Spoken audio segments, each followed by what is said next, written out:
Good morning, everyone. My name is Kerry Battle, and I am incredibly excited to be here with another episode of WealthWise Live. This is episode 13. This episode is about persistence and mentorship, and today I have my father, Kerry Battle, as my guest. And I want to talk about why we're having this episode before we get into it. You know, success rarely happens overnight. Building a meaningful career, business, or life often takes years of persistence through many challenges. I wanted to have this conversation because I've been learning this lesson in my own life. You know, sometimes we expect our biggest goals to happen within a year, when in reality, it may take much longer. At the same time, although success takes time, it doesn't have to take as long if we are willing to learn from people who've already walked the path before us. Through Kerry Battle's experiences as a former corrections officer, entrepreneur, pastor, and father, this episode explores why persistence and mentorship are essential ingredients for long-term success. We'll discuss how persistence keeps us moving forward, while mentorship provides the wisdom, accountability, and perspective to help us avoid unnecessary mistakes and grow with greater confidence. So without further ado, I would like to give my father the floor to introduce himself. How you doing, Malachi? I'm doing good. Good morning to you all. Got to know where I am.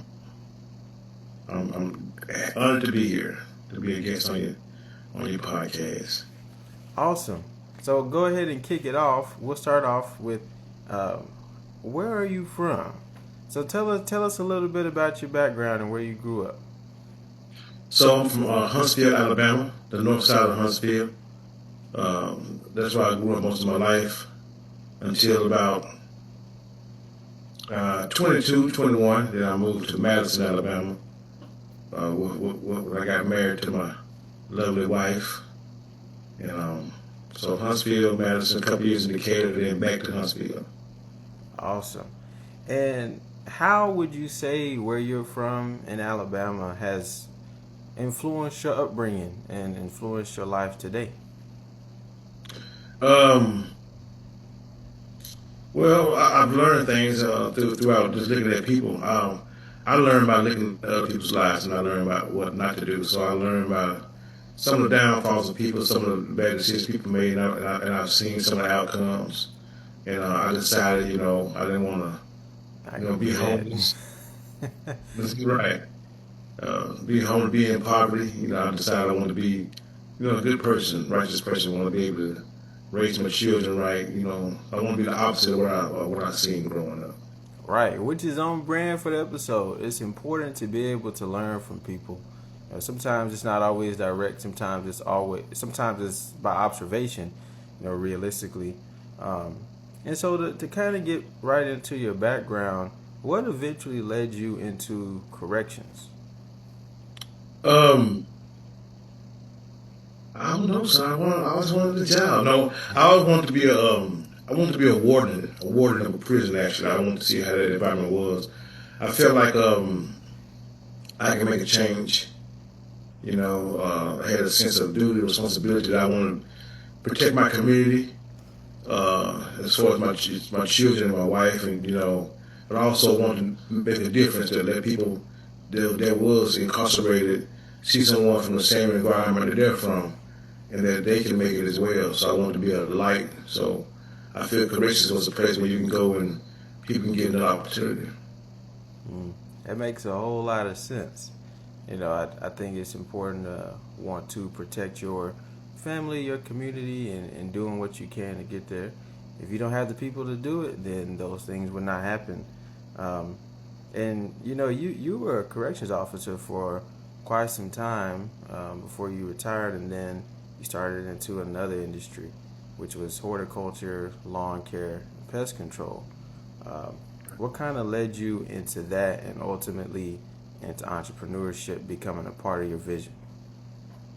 So while in corrections, I started, pastoring an assembly, a hobble of assembly, and I realized I couldn't work on weekends because I need to be, doing ministry, especially I keep the Sabbath, so I realized I couldn't work on that day. So I just, I left there from corrections just to do the work that I believe the Most High called me to do, which was be a leader over an assembly, begin to teach people. So that's why I left. And then when I got into lawn care and horticulture and pest control, I started seeing the benefits of it. I seeing the money in it, so I decided to learn that, and I knew that I didn't want to have to spend my life of people giving me permission to obey the Most High. Tell me when I can take off from work, when I can't have vacations. I don't think that should be decided by another man. So I stepped out on faith. Been doing well ever since. Okay, thank you. All right, so let's talk about persistence. So you did corrections for about 10 years. And it was just for quite some time. What kept you going through challenging days? 'Cause I'm sure that's not an easy environment to be in. So what kept you going? My family, my wife. I learned how to, as I was growing up, I learned how to put my feelings to the side and do what's right. I tried to learn not to allow my emotions to cloud my sound judgment.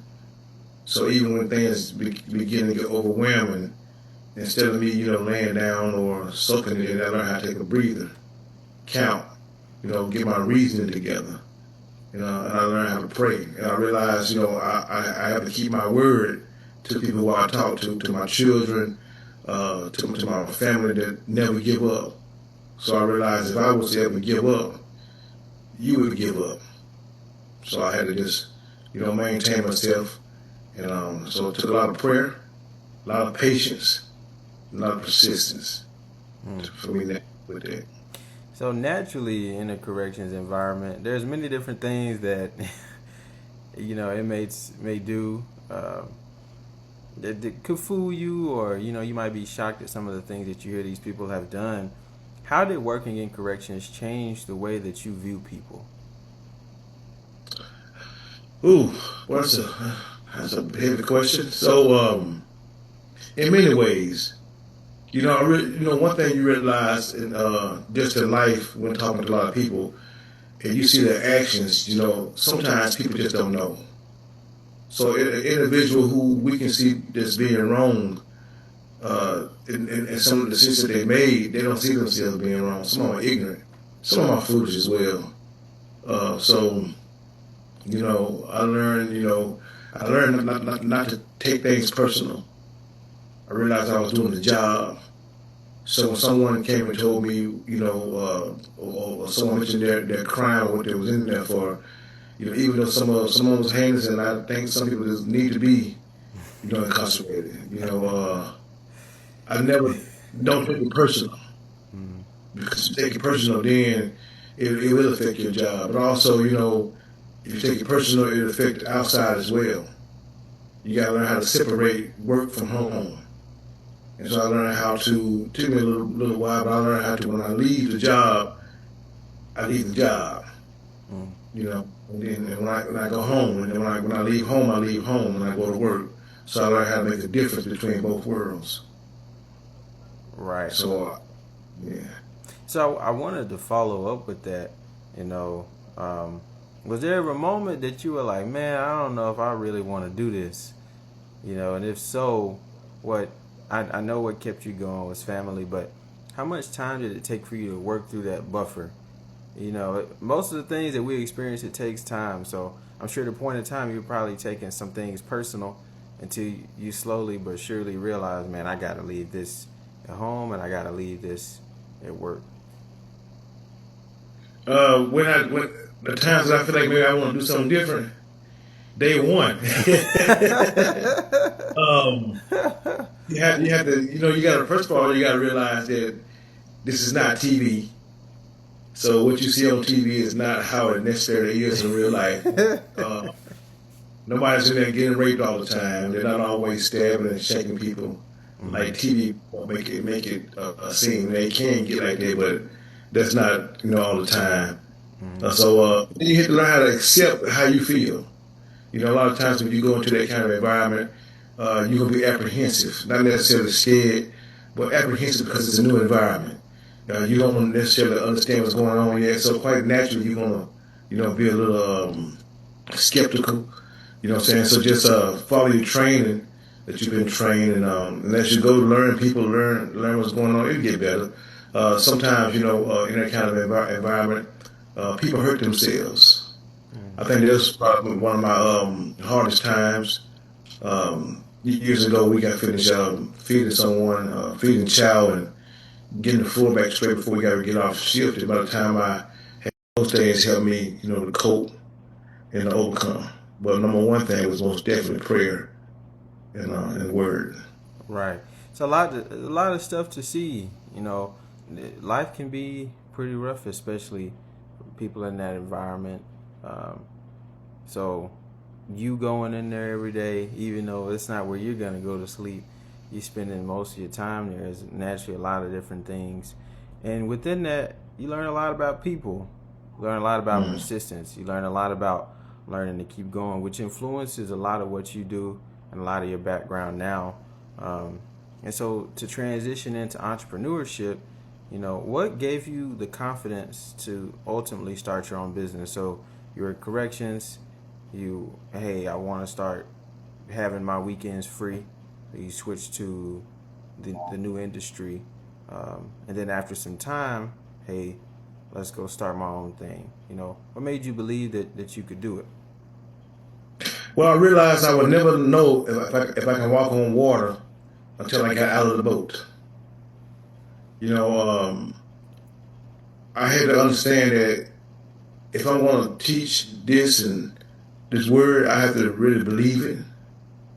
It's more than just emotions and passion and, trying to make others believe. You have to believe it yourself. So I realized that in order for me to really know if it works, I gotta do it. And so to be an entrepreneur, I believe, in keeping biblical feast. And one day at my job, when I was doing pest control, I asked for a time off. And they didn't give me the time that I wanted. And, in my mind, I was like, okay, well, who am I going to be afraid of? Am I going to be afraid of man, or am I going to fear the Most High? And I decided to fear the Most High instead of man. So when I left my job for that feast, I understood that if I was not back in time, that I was going to be terminated from that job. And so I made the decision to obey the Most High and stepped out of the boat. And when I got out of the boat, I realized like Peter, I could walk. Yeah. And so since then, you've been an entrepreneur for quite some time now. What have been some of the hardest seasons while building your business? Being patient. The beginning especially, it doesn't come overnight. You have to learn the in and outs of the business. You got to learn how to market yourself. You got to learn how to, take care of business. So you have to most definitely be patient. And you can't go on what you see. You got to have true faith. I wouldn't call it blind faith. I don't think there's such thing as blind faith.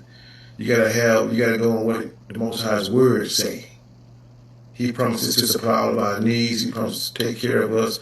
But he also requires for us to be able to bear fruit and to trust in him and not go on sight. So we have to learn how to persevere. So, and I know that I couldn't just lay down and sit down. So even though at times when we first started and things were not going as we planned, we still went out and did things like it was a normal work day. Some days we came back with nothing. Got behind on things, but refused to allow myself to become depressed, refused to allow myself to get down. I still trusted in the Most High, and I also understood that I had people watching me, such as my wife and my children, my grandchildren, and I know that from what I teach my family, I got to live there. So I kept my attitude together, I kept going, kept believing, in the Word, and kept doing what I was supposed to be doing. And one day the bottom fell out. Yeah. And looking back on a day-to-day basis, what did that persistence look like? So the days where you went out and may not get any business, what was that day actually like for you? Uh, it's interesting. I'm still learning. So on a day to day we get out, it be long. It's always long when you're not making any money. But we would get out sometimes, knock on doors. Go meet people, try to network, talk to a lot of people. Um, just try to learn the ropes, try to learn, the new environment, see how life really is outside working for a man. So I could say it was interesting. It was fun. It helped develop me it helped me to develop tougher skin. When people would say no or, look at you and, make faces at you. I learned how to keep going, learn how to smile, learn how to, not let those things affect me. So it helped develop my skin. It helped me to learn how to grow in patience, how to remain humble as well, and keep myself together. But the things man, fun. Yeah, I can see that. And one of the cool things is you get to see so many new phenomenons that you really wouldn't experience unless you were an entrepreneur.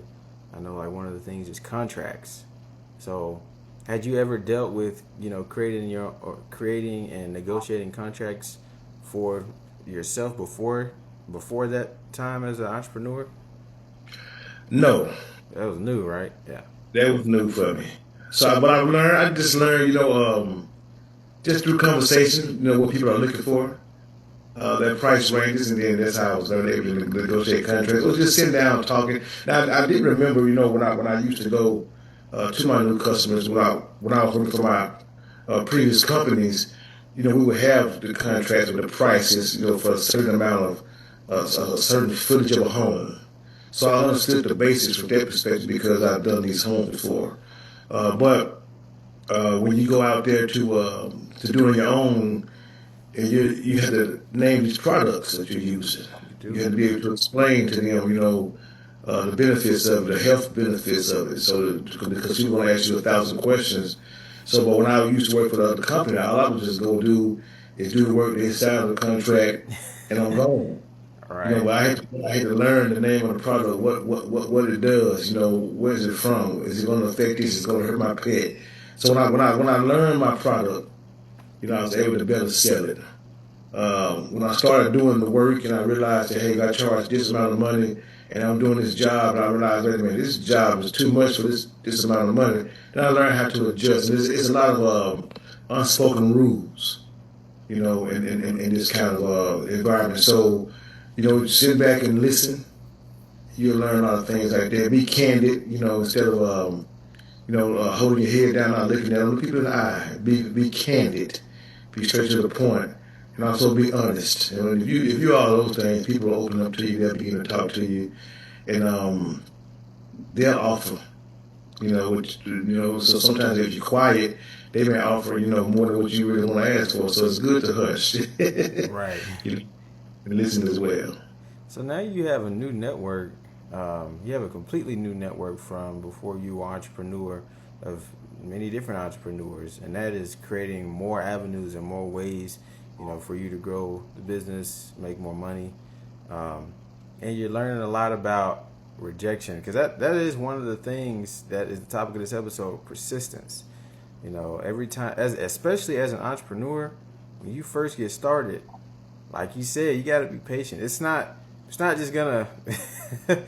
All right, I got 1,000 customers tonight. You can run all the models you want. You can have the most amazing product, but it genuinely is just going to take time before people start purchasing from you. And you got to learn word of mouth. You got to learn referrals. You got to do the door knocks. And a lot of times people are going to say no. But it's important for you to never stop pursuing what you're trying to do and continuing to go.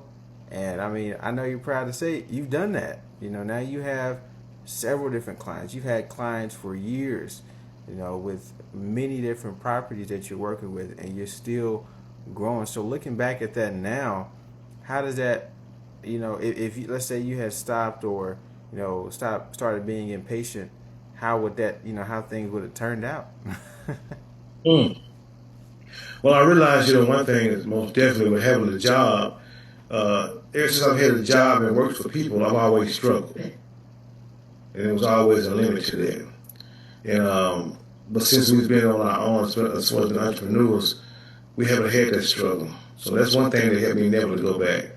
Helped me to go out. Also, I had a great support system when when we started.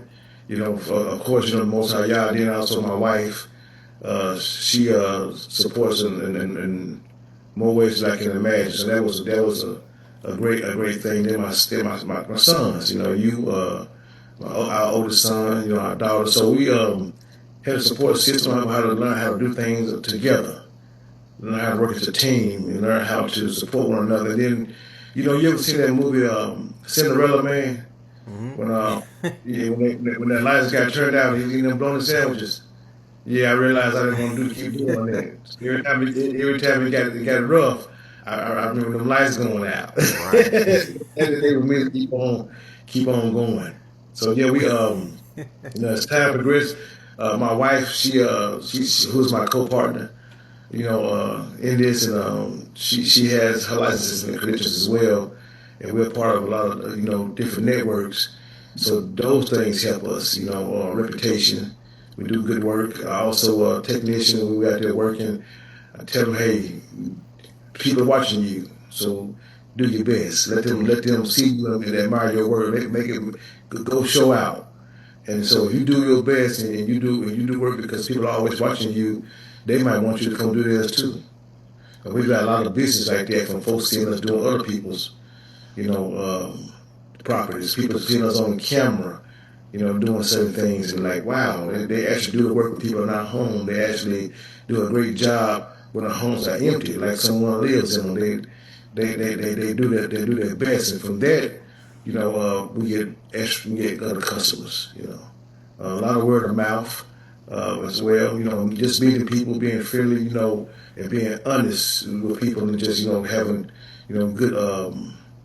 good vibes when you talk to them. This person have integrity, do they use wisdom, how they carry themselves, and people seeing us and seeing our characters that's been tested, and they realize that we are a man and a woman of our word. Things become easier, and it does take time because people have to know you, Right. and have to see you. They do. And one of the biggest things, I want to take away from it and make sure the audience understands, you have to be hungry. Yeah. All those days where you get up and you go out and you try to get customers, if you didn't go do it the next day, you wouldn't have got a customer. Right. You wouldn't have got the referrals. You got to show up to networking events. You got Right. to be willing to negotiate. Sometimes you might not get the best prices on the contract, but you got a contract. Well, it's one contract you didn't have before. It doesn't Right. mean that in the future you can't increase what you get, but it all starts at some point, and you don't want to despise small beginnings. And so, switching gears a little bit towards mentorship, in the entirety of your life, because many different stages, who are some of the people that poured into your life? Ooh. In my careers, I would say my warden when I first started corrections. As a matter of fact, I saw him about a couple of months ago. But my warden was one of the guys who, when I was 18 years old, I got into some trouble and got a misdemeanor. He was a sergeant at that time, and he booked me he booked me in jail for the weekend. Wasn't nothing violent, just little kid stuff. But anyway, when I went to go get a career in corrections, he was the warden, and he asked me about my past and things that I've done, and I told him what I just told you, and he looked at me and he said, "You telling me the truth?" He said, "Cause I got your record pulled up right here," and I said, "I was the one that did this." He said, "I'm gonna give you a chance." And he gave me the opportunity. And so he was, and while I was going through that and there working, he used to counsel me, used to tell me certain things, him and the sergeant of mine. And people thought I had favoritism with him. I didn't see it like that because he used to talk to me a little different. and he used to get him. So he's one of my mentors. And for the most part, other people that I've seen, I just learned what not to do looking at them. Some of the leaders who I had as leaders, I looked at their lives and I looked at them doing certain things, but I saw the outcome of a lot of things, and I've learned, so I'm not going to do that. I'm going to do this. So I basically had mentors, I guess, indirectly, if I can say, more than I can say directly. I had the Most High, of course, who I put my trust in and I pray to and ask him, to guide me. And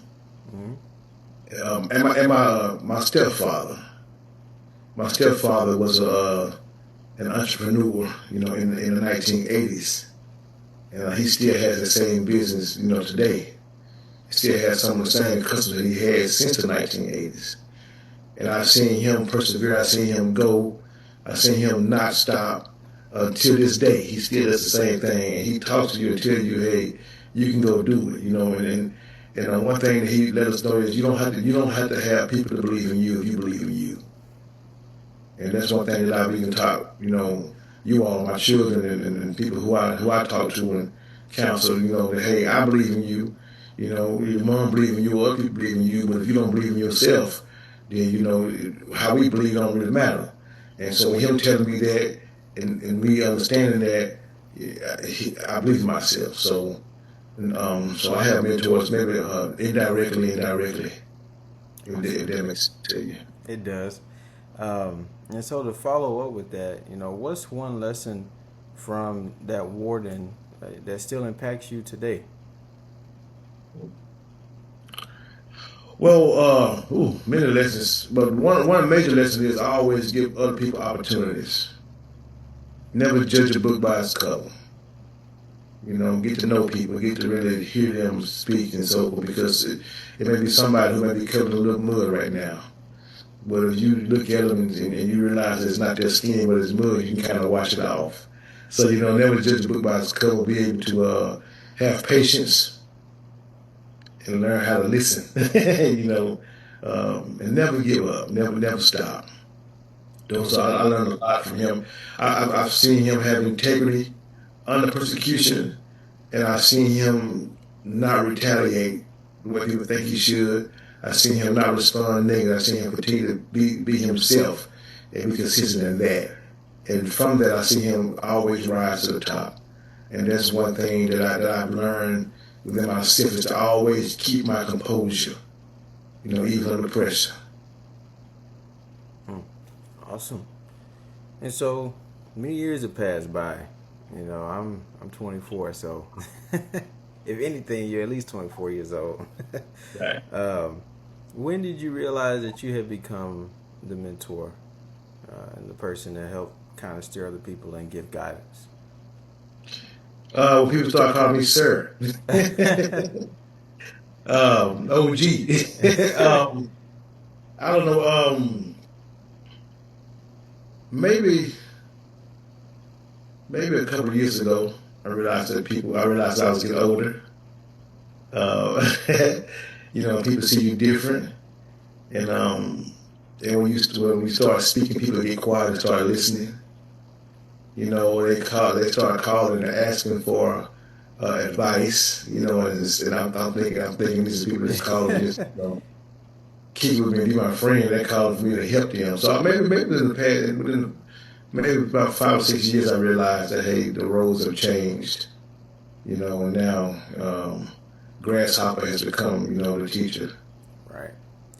And with that, for both, let's start with the mentor first.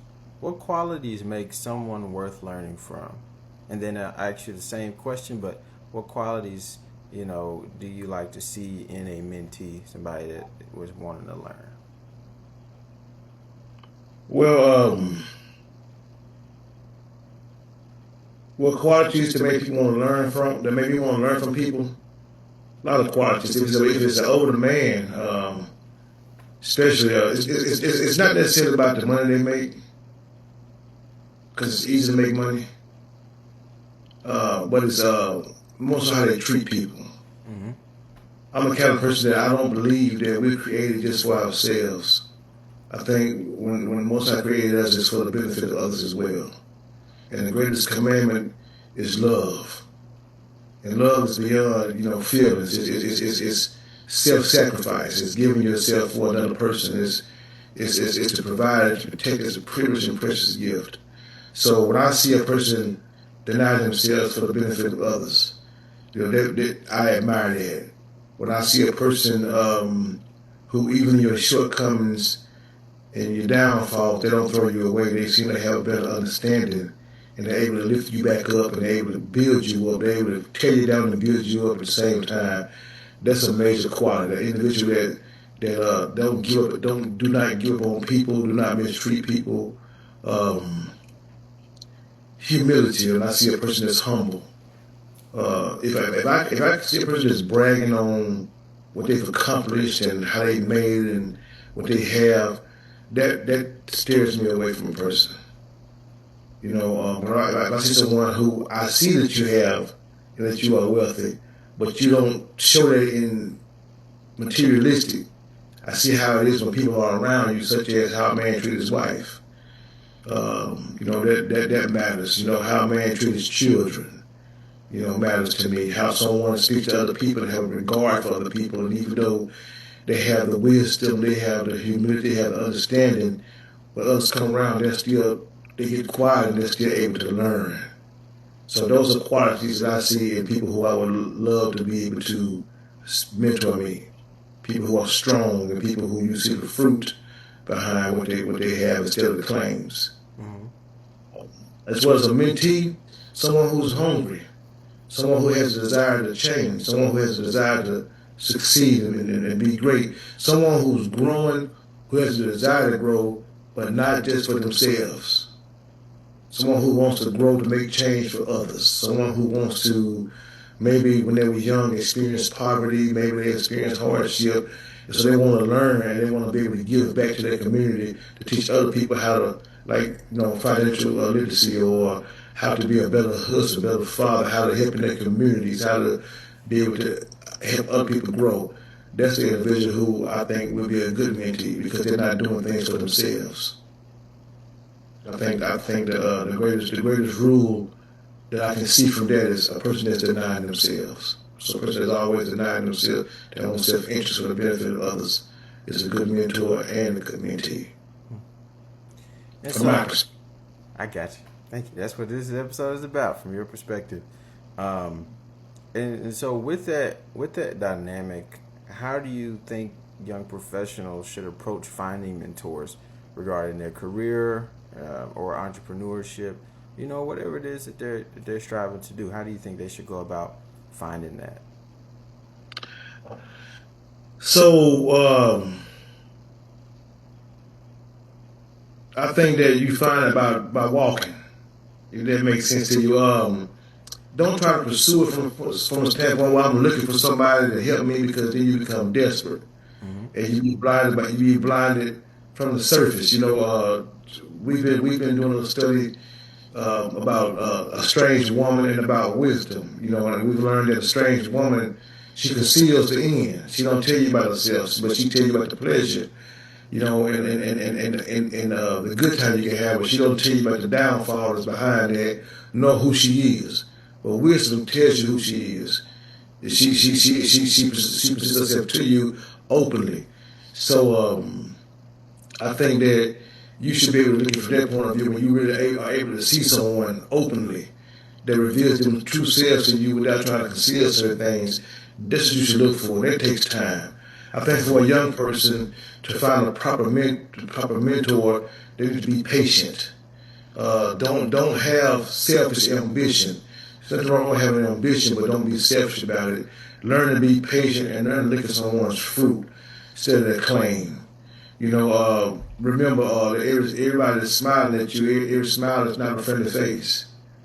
You know what I'm saying? So remember that. Remember that every goodbye is not gone. Things come back on, so watch how you carry yourself, watch how people treat other people, because it'll come back, and if you're in the midst of that, you might get hit with it as well. And so I think that to actually find you a good mentor is to be patient and look at someone's life. study them, because you don't necessarily have to speak to them or, engage with them for them to be a mentor to you first. You can learn about them, and you have to cause to make a wise decision. So when you do approach, it'll be sound and not based off your emotions. Mm-hmm. So life shows up, they won't throw you away and you won't draw back. So I think the best way to find a good mentor is to be patient and just keep going through life, keep the right behavior, and keep doing what's right to yourself, because they'll see you too. Mm-hmm. And one thing I'll say, is, especially regarding my career at work, is a lot of the relationships will naturally form when you go and you try to find somebody and it's not a match. It won't hold up anyway. You might set up meetings with this person and say, hey, I want you to mentor me, and you guys meet a couple times and then it just kind of falls apart. I've learned that the best mentorships kind of naturally form, where you go to that person, you already are asking them questions. Then after a while, you're talking on a consistent basis, and you realize, oh, this person is a mentor. It's not always a formal thing. Sometimes I think, depending on the industry that you're in, it may be good, especially if you're a younger person, to try to connect with people and see how they have made it to where they are. And like you said, inspect the person. Who is this person? How do they actually conduct themselves? Or is this somebody that I want to be associated with? And then go from there. It definitely, most certainly takes time. And the reason I wanted to talk about that is, when you have somebody that can show you different things and teach you about things, it can push you that much further along. Now, naturally, we don't want to speed jump anything. Some stuff is going to take more than a year. But if you get the right person to teach you and show you things, it can really speed up that process, especially with you being persistent, continuing to try new things, and then finding somebody else who's doing a similar thing can cause tremendous growth. It's been pretty cool to see some of the people that I kind of keep tabs on the work that they are doing, and how, as they continue to try, as they continue to collaborate, connect with other people, kind of how things just blow up. And we look at that and we're like, that was overnight success. But no, in reality, it wasn't. They've been doing this for years. Some people, it takes them to their 40 years old. I was watching the World Cup, and Cape Verde played against Spain, and this man is 40 years old. Their goalkeeper, he blocked every shot for 3 games, and so they made it to the round of 32, the knockout stage. And this is the first time ever being in the World Cup. Tiny little nation of islands, and this guy's in his 40s. And it just goes to show you that you really can do anything as long as you continue to try and associate yourself with people that are really striving to be better, to do good things. And kind of transitioning a little bit. What is one of the biggest mistakes that young people make that mentorship could help prevent?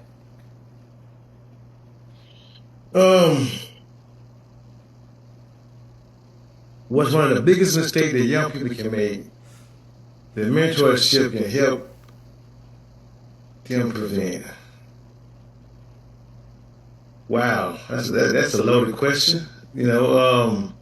So I think one of the biggest mistakes that young people can make is not being themselves. Trying to present yourself as someone that you're not, just so you can get to a certain place or become real around certain people. I think the biggest mistake that young person can make is not paying attention to who they already have in their lives because they have a goal to try to get somewhere else. I think them not having the proper focus, to really look what's going on, because they want to be something. They don't like when life shows up. For example, we read about Joseph who had a dream. Right. and he kind of talked too much. He also told him his brothers, but he also was telling them the dream that he had, and maybe just out of just because how the dream was, but that same dream, even though the Most High, was used for his good, it caused them to hate him and to attack him and send him into, his captivity for a few years. So I think one of the biggest mistakes that young folks make as well is talking too much. Sometimes it's good to listen, more than is always speaking.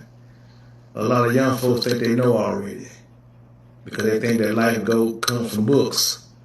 You know what I'm saying? But life don't come from books. When you realize that, out of all this schooling and all this education that you got and this good career opportunity that you have, that as soon as you get out in the real world, school is gone and life shows up. And ain't no books that can really teach you outside of the things you learn from the career you want to get. Right. So I think the best thing to do is for a young person, the biggest mistake they can make is moving too fast. And talking too much. I think it's wise to be patient and learn to hear more than you speak. And if you be quiet long enough, and you show a lot of patience, you'll get it'll come right there to you. Awesome. To connect, follow up with that, what separates people who ultimately succeed versus those who don't? I truly believe is those who succeed are willing to do what those who are not successful are not willing to do. 100%. You got it. You got to be willing to do that. I don't mean by compromising, but I mean by giving it your all, doing your best, burning the midnight oil. Deny your own self-interest. A lot of folks love comfort. And they are afraid to get out of their comfort zone. They don't want to pay for it. We heard a phrase years ago that I do believe in. It said, if you pay now, you can play later. If you play now, you're going to pay later. So I think that the difference between a person who's successful and one who is not successful is that the successful one is willing to do what the unsuccessful one is not willing to do. 100%. I noticed that in school. As an engineering major, after you get to a certain point, it takes a long time for you to understand some of the concepts. And all the people that were in the classes with me that didn't really want to take the time to learn ended up changing majors, or they stayed with the major, but it took them a lot longer to ended up taking the class like 2 or 3 times until they finally say, hey, I'm going to do what I don't really want to do. And then even with me doing it, it was definitely a submissive process. Because I'm like, no, I don't want to do it. And then I continue to slowly realize I got to do it. And so now I got to back down saying I don't want to do it and go ahead and just kind of submit myself to that process. And so it is true. Those who succeed are willing to do the things that those who are not going to succeed are not willing to do. I said that the long way, but I think we got what I said. Right. I've seen your journey.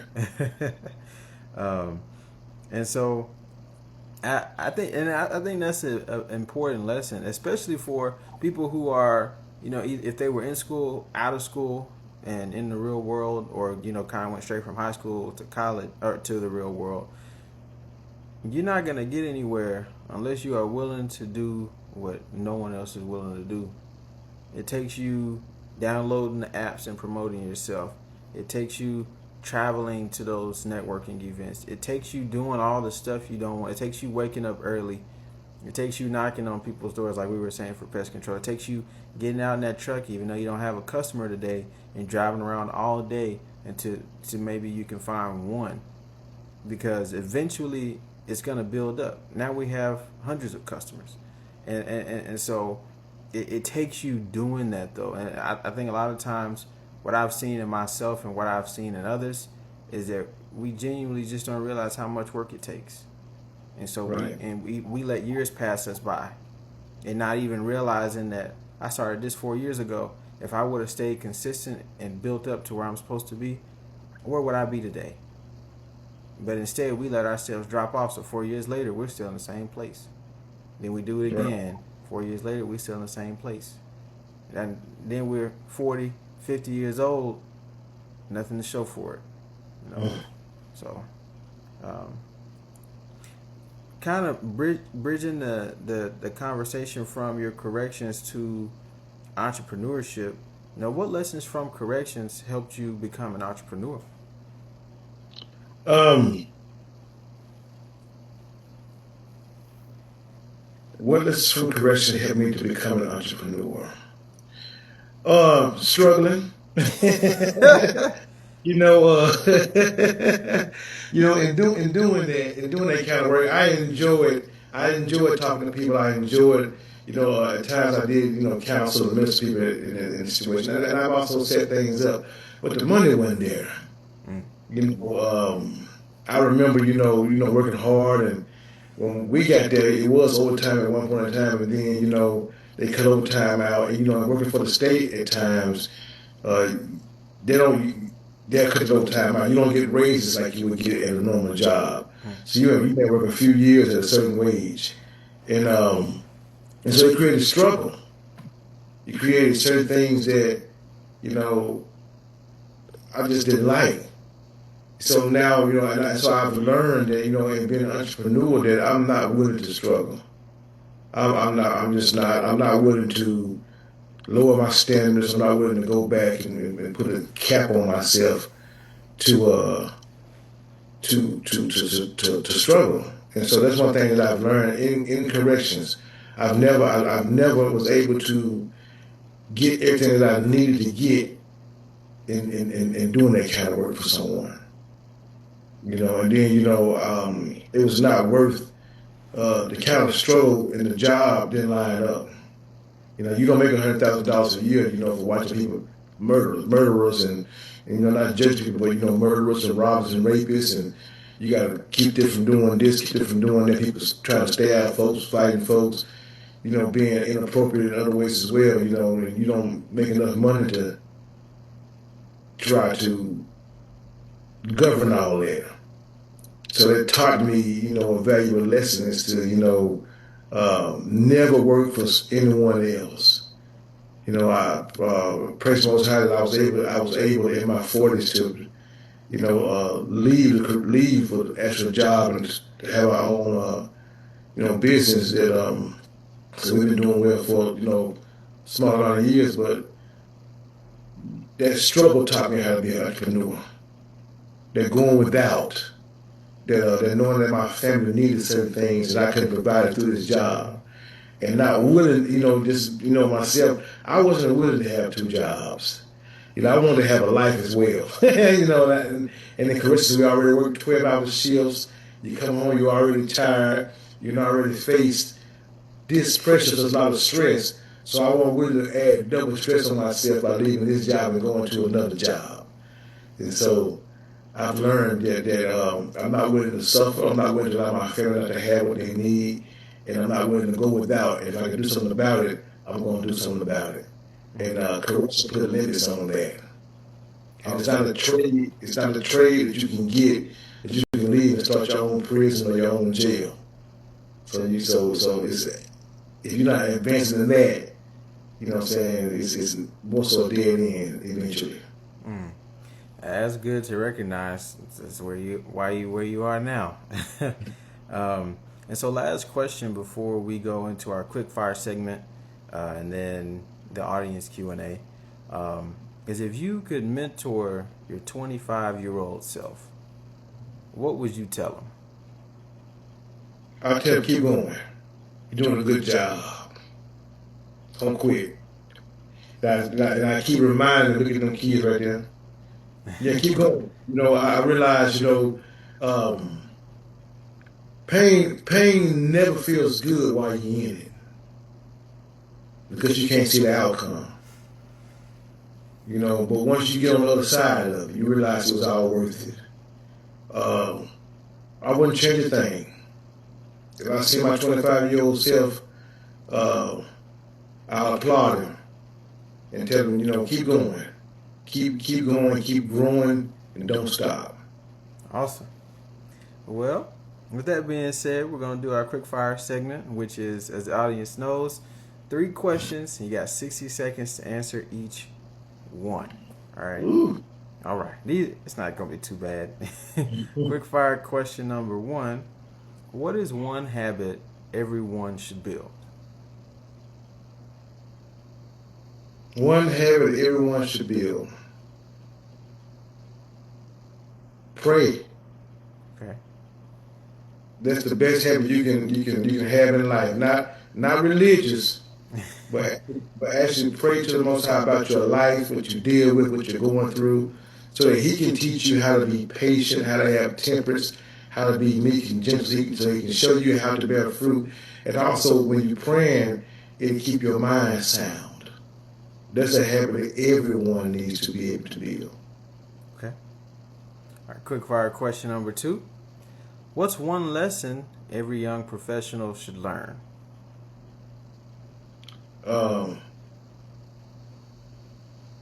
Again, patience. Patience is the highest form of discipline. It's fruit of the spirit. If you learn how to be patient while you're trying to grow and while you're learning and while you're going through something, eventually over time you will get there. You can't make 5 minutes come no faster than it's supposed to come. If you learn how to be patient, eventually it'll get here and you'll get relief. It's just like doing planks.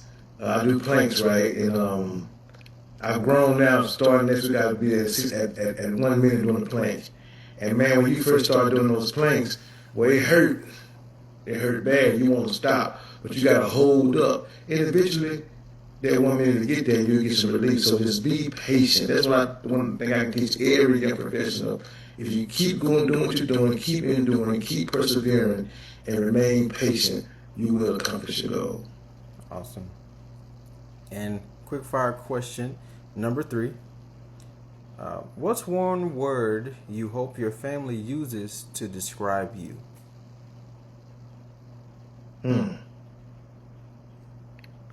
Love. I hope my family realize, to describe my dad is that he loved us. From my wife to my children to my grandchildren, to realize that if they brought me up, and I plan on being for a long time, but they brought me up, and he loved us. Awesome. All right. Now we got about 6 minutes left. We're gonna open it up to the audience, and we have a few questions already. Oh man. Okay, there we go. So question number one. Oh man, I missed. So let's see. Question number one is: what is one thing each career taught you that you still use today? I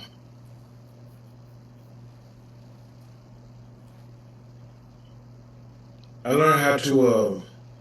Each career taught me that I can do better for myself. That I still use today. I learned how to persevere. When it came to lawn care and when it came to pest control, I realized I can have what they have. I realized there's no difference between me and anybody else. I've seen neighborhoods, I've seen homes, I've seen businesses that was great, and I met the people in those environments, and they were no different than the people who I grew up with. Just different environment. So I realized from there that nobody's better than anybody. You know what I'm saying? It's a mindset that if I want it, I can go out there and get it, and can't nobody tell me that I can't. You know what I'm saying? People don't define me. I learned the power to define is the power to determine destiny. So I stop allowing people or circumstances to define me. I allow the Most High to define me. So those careers taught me that I can have it, I can achieve it, and I can accomplish certain things that they can accomplish. Especially when it came down to pest control, I saw the money, I saw the dynamics and how they built it, and I realized all I gotta do is get my license and everything as well. I can do the same thing. So they taught me how to grow, and taught me how to mature and how to do business. Just from looking at them. Awesome. And to follow up with that, another question you got is: how has the pest control industry changed since you started? Well, it's a lot less now door knocking. It's more so now word of mouth, especially when it comes to marketing. Marketing has changed significantly. It's not through radio, TV, or phone books anymore. Now it's through social media, Instagram, Facebook, things of that nature. So it has changed tremendously. But I also understand that people nowadays, when we first started, they didn't have a lot of doorbell cameras. They didn't have a lot of cameras. Now there's cameras everywhere, and people see your work. You know what I'm saying? So that has changed tremendously. So now it's more of them calling you than you calling them. At first, we used to have to knock all the time. We had to call people. Now they call us. And so another question you have is, what's one lesson you've learned that everyone, regardless of profession, should know?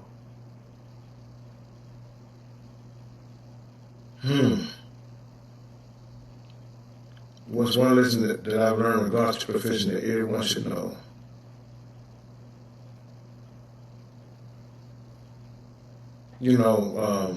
Most definitely put your confidence in the Most High, but also, don't allow people to define who you are. If you want something, go get it, and don't let hard times determine who you are either. But know that regardless of whatever career field you're in, whatever you want that you're trying to pursue, that you can pursue it if you want to pursue it. Being embarrassed is a choice. You don't have to be. Being weary and want to quit is a mindset as well. You don't have to. So you should learn to be strong, learn to continue, learn to never get weary in doing well, and to learn that set your goals, go for them, be patient, and you will accomplish them regardless of whatever the task is. Awesome. And last question before we go into your WealthWise tips is, have you ever had a mentor who corrected you in a way that completely changed your direction? I would say yeah. Not necessarily a mentor, but someone who was older than me. I've learned. I've had someone who kind of I guess misunderstood the situation. It was said it was done with us, and that made me go hard. It changed my whole path. And from that day forward, we've been doing well. I had a man one time told me they made me start feeling sorry for myself. I was having a pity party, and I was in my 20s actually, and he said, and I went to him feeling all sorry for myself. He said, "You know what, Battle?" I said, "Sir," he said, "You ain't got no word in you, no word. You don't pray, he rebuked me." And that crushed me. It hurt my feelings, made me feel so bad that he said that, because I can't believe he said it. But the truth is, he was telling the truth. He was telling the truth. I want somebody to feel sorry for me. I want somebody to pat me on the back, tell me I can make it. And I realized that you don't need that in order for you to succeed. Because people may not pat you on the back. You may not have anybody that will encourage you to go forward.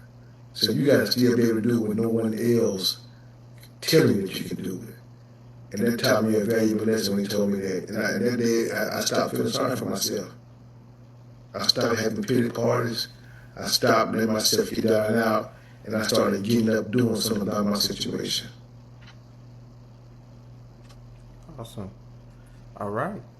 And so with that being said, I'll let you share your 5 WealthWise tips. Let's go for it.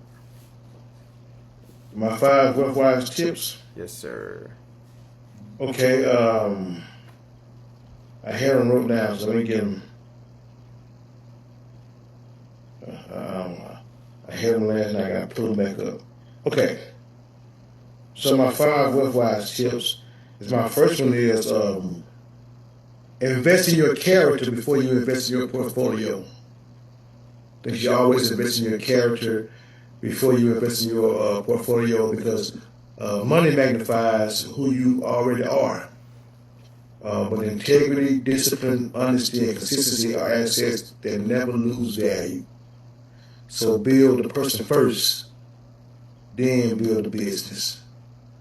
That's one I can give. Also, my number 2 is solve problems and don't chase money. The marketplace rewards people who remove pain, create value, and make life better for others. So if you become valuable, wealth has a reason to find you. You got to create value. And then also stay broke in pride, not in learning. Read books, find mentors, ask questions, learn from people who have already paid the price. Wisdom is always cheaper than experience. Growing up, I used to tell y'all that you don't have to learn wisdom by going through it. you can listen and gain wisdom as well. My 4th one is build something that can outlive you. Don't just make money, but build systems, teach your children, develop leaders, and leave a legacy. Because real wealth is measured by what remains when you're gone. I think that's real wealth. And then my 5th one is that success isn't reaching the top. It's becoming someone that y'all can trust with more. So if you stay faithful to today's assignment, then tomorrow's opportunity will come. And wealth without purpose is temporary, but purpose produces lasting impact. Everybody wants success, but success isn't built in a day. It's built one decision at a time. So stay teachable, stay persistent, serve people well, keep your word, build your name before you build your bank account. If you do those things consistently, then wealth becomes a byproduct of who you've become. And that's the truth. It's Awesome. experience. Well, thank you, Dad. And with that being said, everyone, that wraps up another episode of WealthWise Live. I want to give a huge thank you to Mr. Battle for sharing the lessons he's learned through decades of leadership, entrepreneurship, service, and mentorship. One of the things that stand out to me again is this: success is rarely built overnight, and it's almost never built alone. Persistence gives us the endurance to keep going when progress feels slow. And mentorship gives us the wisdom to navigate that journey with greater clarity, confidence, and purpose. No matter what goal you're pursuing, keep showing up, keep learning, and don't be afraid to seek guidance from people who've already walked that path. If you enjoyed today's conversation, be sure to check in for the next episode of WealthWise Live, and feel free to share this with someone who needs some encouragement. And as always, WealthWise Live out. And I'm always going to be trying to help you master your money and secure your future.